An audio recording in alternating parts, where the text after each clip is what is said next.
Hello, welcome to episode 157 of the Daily Shed. And today is going to be a lesson about figuring out a key using a little trick or a little signifier. It can be often hard to figure out what a key is or to know what a key is. Very often it will be, in fact, the chord that starts and ends a song, but not always.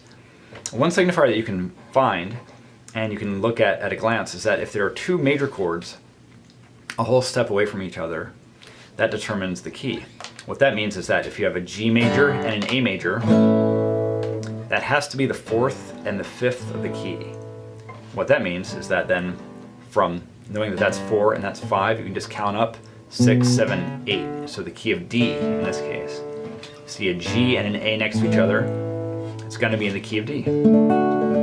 Or see a C and D next to each other, again, that has to be the fourth and the fifth. So the D being the fifth, so count it up, 6, 7, 8, that's a G, so it's the key of G. Right.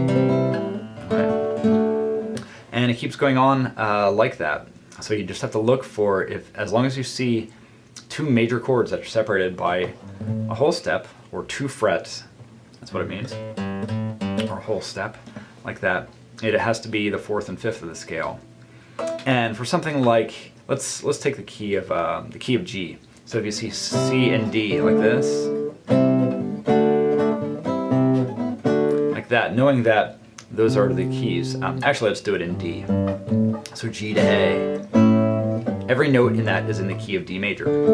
So if you're soloing, if you see, say you have a solo section where it's nothing but G major to A major, like that, you can use notes from the D scale over it, just like this. I'm just playing in D here, over the G and A bass notes.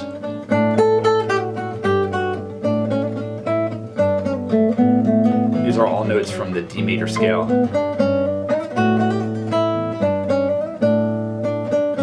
Hear how it all makes sense in D major? And then if you end with this chord, it sounds like the home key. After playing this, you want to end the song. It would sound a little funny to end on that, or sound unresolved unless you play the D, like that.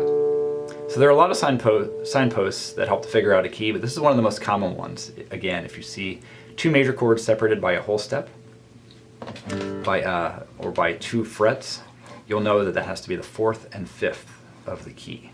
And you can just count up from the fifth to figure out what the key might be. So let me know any comments or questions you might have. This is a bit more advanced in music theory than I've done before.